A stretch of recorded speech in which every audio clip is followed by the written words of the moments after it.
National youth parliament के आज इस समारोह के अवसर पर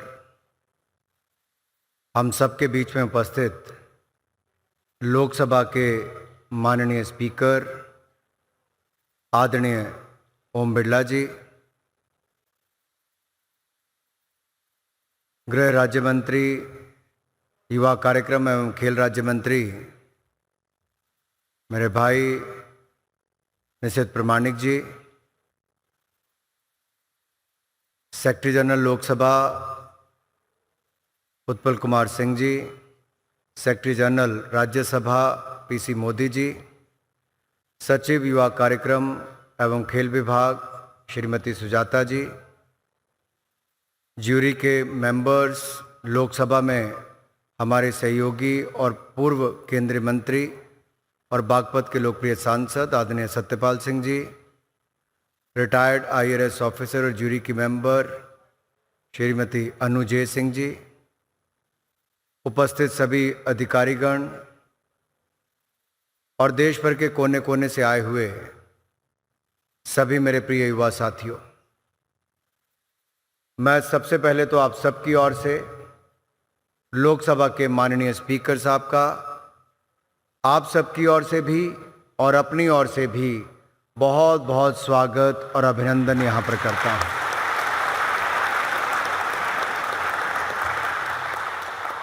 आदरणीय अध्यक्ष जी, आपका आशीर्वाद पिछले वर्षों में भी देश के युवाओं के ऊपर बना रहा। देश भर के राज्यों से लगभग 2,44,000 युवाओं के बीच में से ये प्रतिभाशाली युवा आज आप सबके सामने यहाँ पर उपस्थित हुए हैं। कार्यक्रम कहीं भी हो सकता था, लेकिन शायद उसका महत्व उतना न बढ़ता जितना दुनिया के सबसे बड़े लोकतंत्र के संसद के इस केंद्रीय कक्ष में इस समारोह को करने की जो आपने अनुमति दी है, उसने कहीं ना कहीं इसका गौरव भी और इसका मान भी और इस कार्यक्रम की ओवरऑल रूपरेखा को भी बढ़ाने का काम किया है। इन सभी युवाओं के लिए ये यादगारी क्षण भी रहेंगे, इतिहास का हिस्सा भी हैं। लेकिन मेरा व्यक्तिगत रूप से मानना है, अभी तो आपकी यहां से शुरुआत होगी। ये तो शुरुआत का प्लेटफॉर्म है, अभी तो लंबा रास्ता आपको चलना है। और मैं कल भी देख रहा था कि आपने शानदार यहां पर भाषण भी दिए, और जिस तरह से आप बोले लगता ही नहीं था कि आप लोग स्टूडेंट्स को आकर भाषण दे रहे। मैं तो कल भी कह रहा था, मुझे लगता है बहुत सारे एमपीज को ये लगेगा कि उनसे भी बेहतर भाषण देने वाले सेंट्रल हॉल में आकर भाषण दे गए।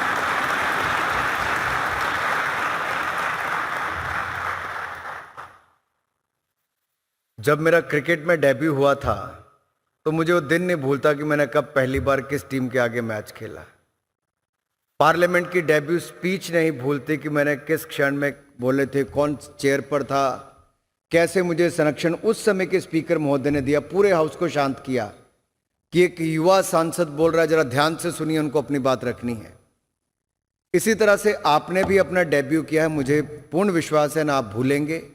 और जो आपने यहाँ पर कहा है, आप उसको केवल कहने तक ही नहीं, उसको कर दिखाने तक भी एक नया काम करने का भी काम करने जा रहे हैं। कल मैं देख रहा था, जो छत्तीसगढ़ से पार्टिसिपेंट बोल रहे थे, उन्होंने सस्टेनेबल डेवलपमेंट गोल पर बोला। अधिकतर इनकी चर्चा इंटरनेशनल कॉन्फ्रेंसेस में होती है, देश भर के बुद्धिजीवी कई बार उस पर बातचीत करते हैं। मुझे प्रसन्नता इस बात की है कि युवाओं ने भी उस पर चर्चा की, क्योंकि ट्यूबरक्लोसिस, टीबी जिसको हम आम भाषा में कहते हैं, भारत में दुनिया की सबसे बड़ी संख्या है और 27% आबादी में कहूँ तो यहीं पर ही है। मैंने कुछ वर्ष पहले इस पर काम करना शुरू किया। आहिस्ता आहिस्ता मुझे ग्लोबल फंड ने टीबी का ग्लोबल चैंपियन इस पे बनाया। मैं इस पे इंटरनेशनल कॉन्फ्रेंस से लेके मैचेस तक करवाता था, अलग अलग तरीके से जागरूकता का अभियान चलाता था। अपने संसदीय क्षेत्र में टीबी मुक्त करूं, उसके लिए प्रयास करता हूं। HIV एड्स मुक्त हो, उसके लिए प्रयास करता हूं।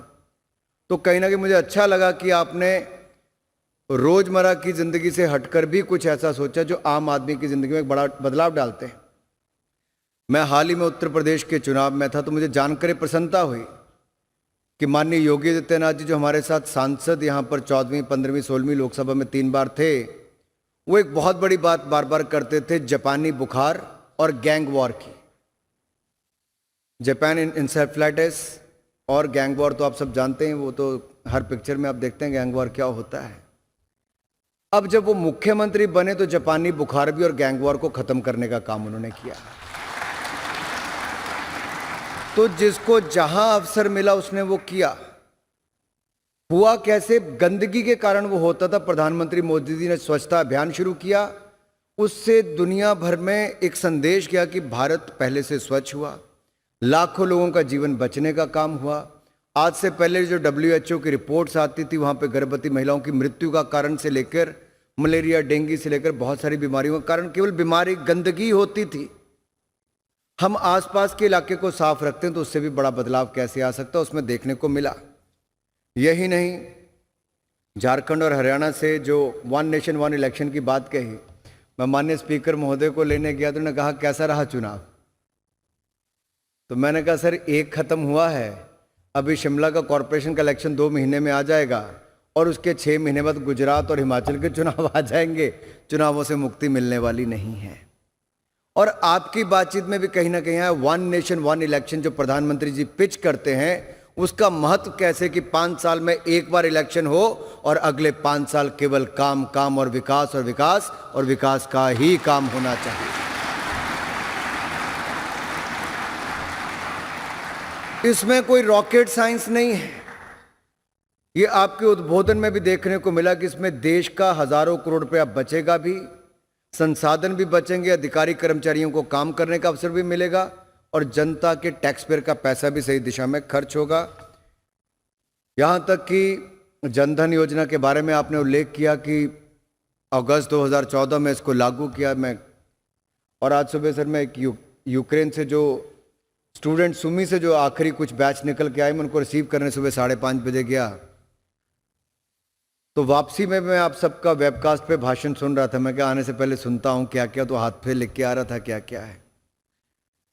तो आपने जनधन के बारे में जो कहा कि बैंक खाते खोले गए, देखिए कहने के लिए खाता खुला, लेकिन 70 साल में नहीं खुला था। खुला भी और आपदा के समय जो अमेरिका, इंग्लैंड और बाकी बड़े बड़े देश नहीं कर पाए, भारत में एक बटन दबा और 20.5 करोड़ महिलाओं के खाते में 20.5 करोड़ महिलाओं के खाते में 500-500 रुपए की किस्त एक बार नहीं 3 महीनों तक लगातार जाती रही। 3 करोड़ वृद्ध विधवा दिव्यांग 3 करोड़ विधवा दिव्यांग के खातों में पैसा गया। उज्ज्वला योजना की सब्सिडी वहां पे जाती है।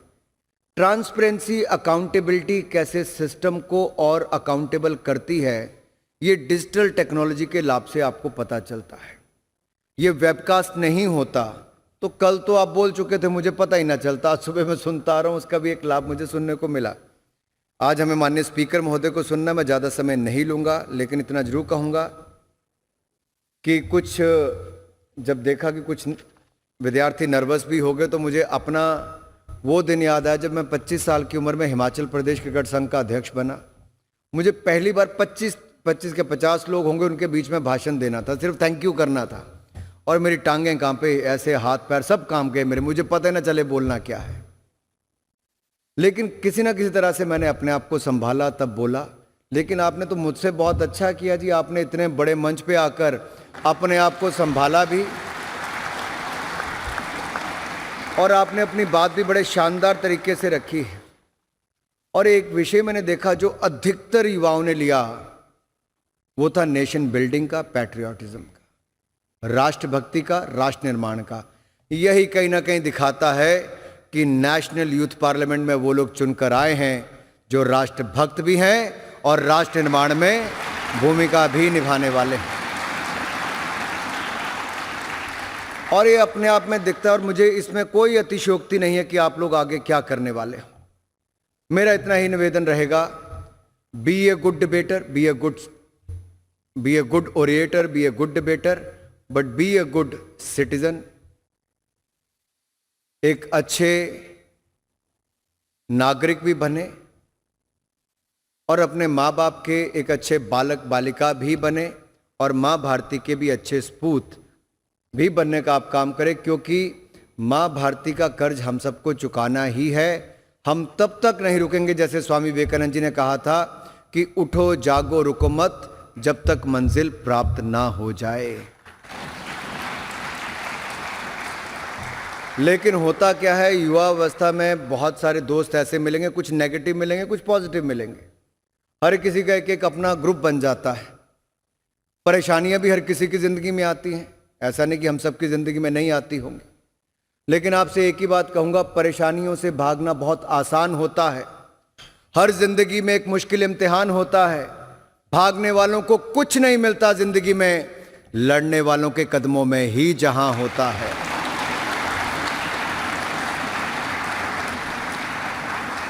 और मुझे पूर्ण विश्वास है 21वीं शताब्दी का भारत का युवा, जिसकी ओर पूरी दुनिया देख रही है, वो अपने भारत के लिए हर वो करके दिखाएगा जो कल्पना कवि स्वामी विवेकानंद जी ने की थी कि 21वीं शताब्दी में भारत विश्व गुरु बनेगा। और मुझे पूर्ण विश्वास है जब आप जैसे युवाओं हमारा वर्तमान और भविष्य है, तो दुनिया की कोई ताकत भारत को 21वीं शताब्दी में विश्व गुरु बनने से नहीं रोक सकती है। तो एक बार फिर मानेंडकर महोदय का, जिन्होंने अपना कीमती समय निकालकर सारे काम छोड़कर आज हमारे लोकसभा के स्पीकर महोदय ने आप सबको आशीर्वाद देने आए हैं, हम सबका मार्गदर्शन करने आए हैं। मैं चाहता हूं एक बार फिर जोरदार करतल ध्वनि से इनका बहुत बहुत स्वागत अभिनंदन हो। और आदरणीय अध्यक्ष जी, आपने सदन के अंदर भी और सदन के बाहर भी सदा अपना आशीर्वाद बनाए रखा। मेरे ऊपर भी, हम सबके ऊपर भी आपका आशीर्वाद बना रहे, आप सबका। और यहाँ पर आए सभी प्रतियोगियों का मैं बहुत बहुत एक बार आभार प्रकट करता हूँ और आपको शुभकामनाएं देता हूँ।